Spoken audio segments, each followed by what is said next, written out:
Assalamualaikum warahmatullahi wabarakatuh. Perkenalkan, saya Argi Arida Raffi dari kelompok 17 Tension, Morris IF 2021. Saya di sini ingin menjelaskan rangkuman dari materi yang disampaikan pada minggu kemarin saat prospek jurusan Morris IF 2021, yaitu tentang database. Sebelum kita mengenal lebih jauh dan lebih dalam lagi apa itu database, maka kita harus mengenal dulu database itu apa. Nah, database itu adalah kumpulan data yang berupa angka, huruf, gambar, simbol yang dikumpulkan dalam satu tempat, yang di mana datanya tersusun berdasarkan fakta dan data tersebut harus saling berelasi. Jadi apapun itu bentuknya, ketika itu dikumpulkan dan tersusun berdasarkan fakta, maka itu disebut database ya. Oke, di sini ada contoh database atau basis data. Ada dua. Yang pertama ada SQL, yang kedua ada NoSQL. Nah, sekarang SQL dan NoSQL itu apa ya? Nah, SQL dapat mengurangi atau bahkan mengatasi redundansi data dan memerlukan relasi dari setiap tabel.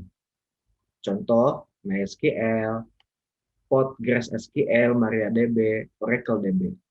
Sedangkan NoSQL merupakan database yang tidak memerlukan skema dan relasi. MySQL memiliki performa yang tinggi. Makanya NoSQL ini ketika saya baca di Google, NoSQL ini lebih banyak diminati daripada SQL katanya Google ya.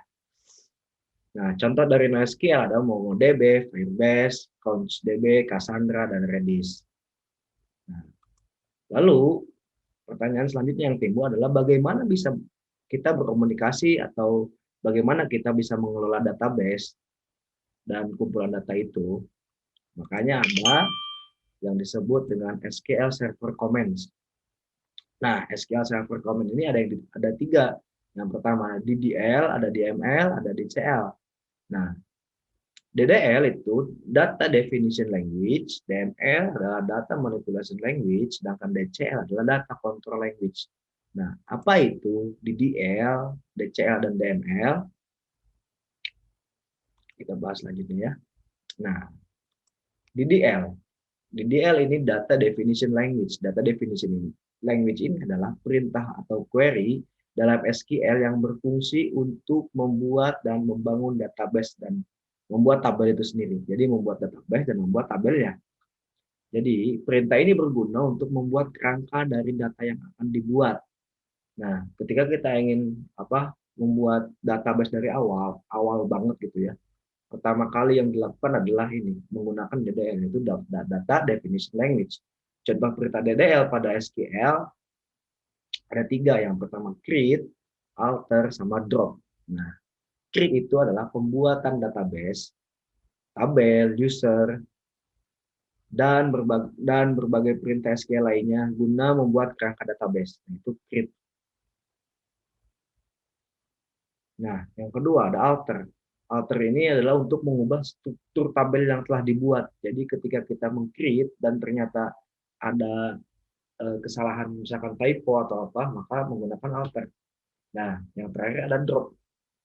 Drop ini berfungsi untuk menghapus tabel dari database, bahkan menghapus database itu sendiri. Jadi dari database ini ada beberapa tabel yang mungkin menurut kita tabel ini kurang kurang berfungsi gitu, kurang berguna gitu untuk dipakai di database kita. Maka untuk menghapusnya kita menggunakan command drop. Ya.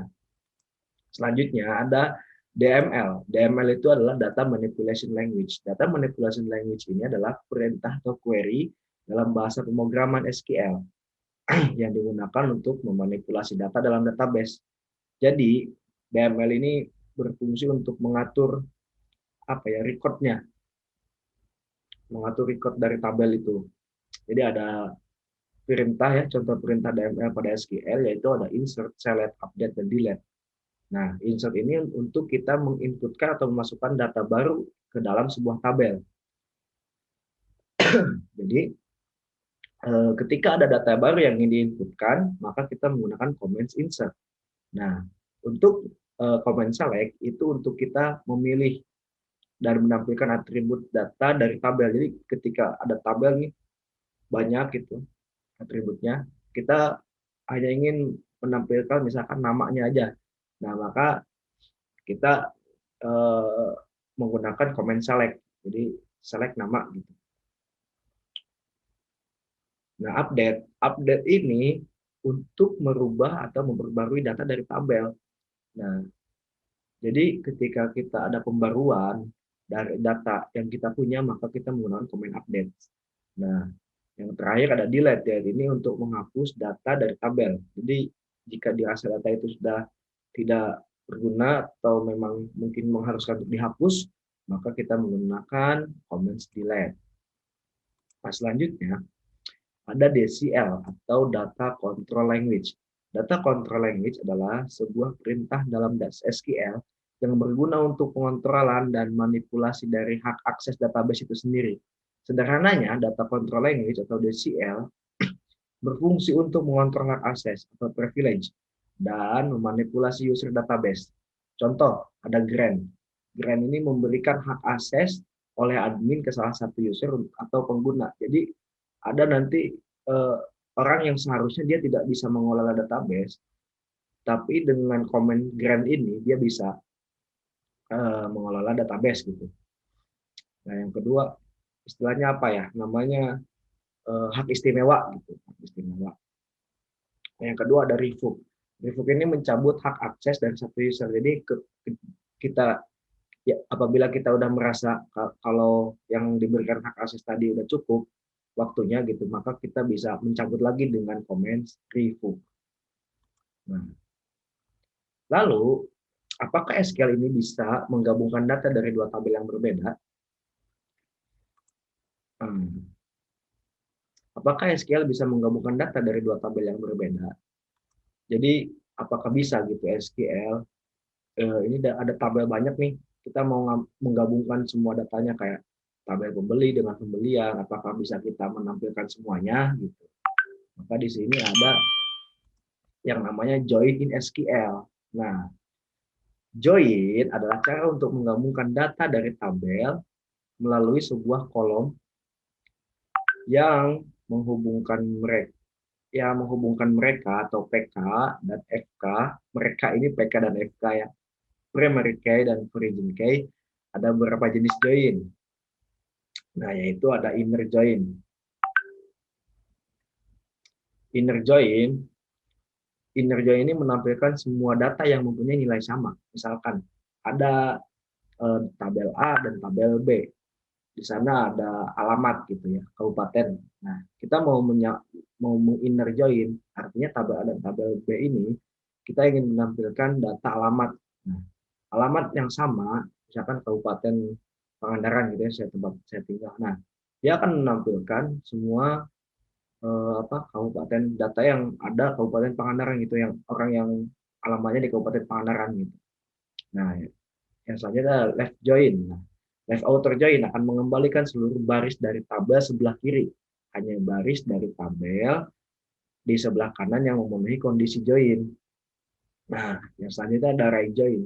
Right outer join akan mengembalikan semua baris dari tabel sebelah kanan dengan data dari tabel sebelah kiri.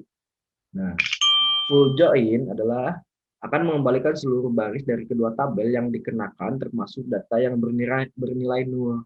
Nah, jika masih bingung, di sini ada apa ya ilustrasinya. Ilustrasi untuk memudahkan kita bisa memahami apa itu inner join, left join, right join, dan full join.